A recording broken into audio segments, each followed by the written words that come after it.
Okay, everyone. So we're going to continue the speech delivered by Kim Il Sung in 1931. The speech is called "On Organizing and Waging Armed Struggle Against Japanese Imperialism," and this is the second part of the speech. I read the introduction, the first part. This is the second part. It's called "On Establishing a Guerrilla Base." On establishing guerrilla base. So let's get into it.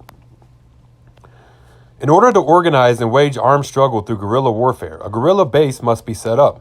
A solid guerrilla base will make it possible to expand the armed ranks continually and wage protracted guerrilla warfare, even when besieged by the formidable enemy. It will also make it possible for us to protect the revolutionary masses from the barbarity of the enemy. In particular, as we have to carry on armed struggle with no state backing and no aid from outside, we badly need our own firm military base, a rear base. Furthermore, this base is absolutely necessary in order to go ahead with preparations for the founding of the Communist Party and for the revolutionary movement as a whole, while waging armed struggle.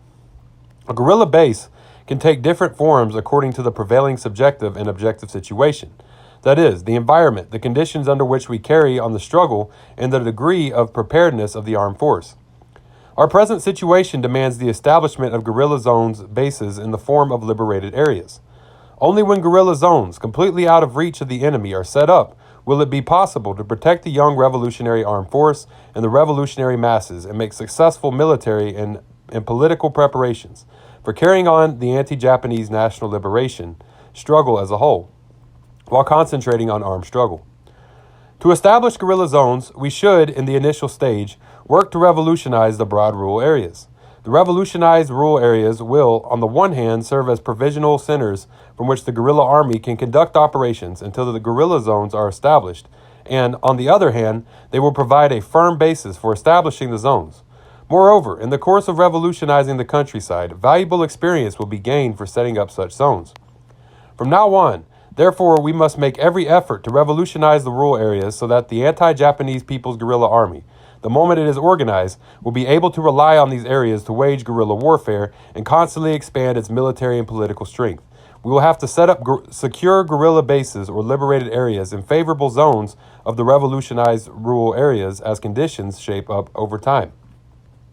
The establishment of a guerrilla base or liberated area must presuppose the following three basic conditions. First, there must be an economic base and a mass foundation to ensure protection and support from the revolutionary masses. Second, it must be geographically advantageous for the guerrilla army to defend itself, even with a small force, and difficult for the enemy to attack even with up-to-date weapons. Third, it must have an armed force of its own, which should at least be capable of self-defense. The mountainous area along the Tuman River, the northern border area of our country, satisfies these conditions very well. This is an area where more than 80% of the population are poverty-stricken, peasants who immigrated from Korea, unable to endure the oppression and exploitation of Japanese imperialism, and where socialist ideas spread early on. So the national and class awareness of the masses is comparatively high. In particular, it is here that revolutionary organizations rapidly expanded and gained a great many followers after the Mingyagao meeting of last spring, and that the mass movement grew swiftly in the course of the recent autumn struggle. Moreover, this area is full of steep mountains and deep valleys and dense forests, and so forms a natural fortress difficult for the enemy to attack even with their modern weapons, but easy for a guerrilla force to defend.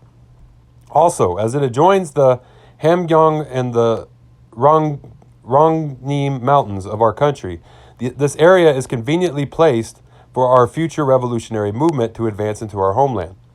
For these reasons, we must set up guerrilla zones, guerrilla bases, in the form of liberated areas in the mountainous and revolutionized rural areas along the Tuman River.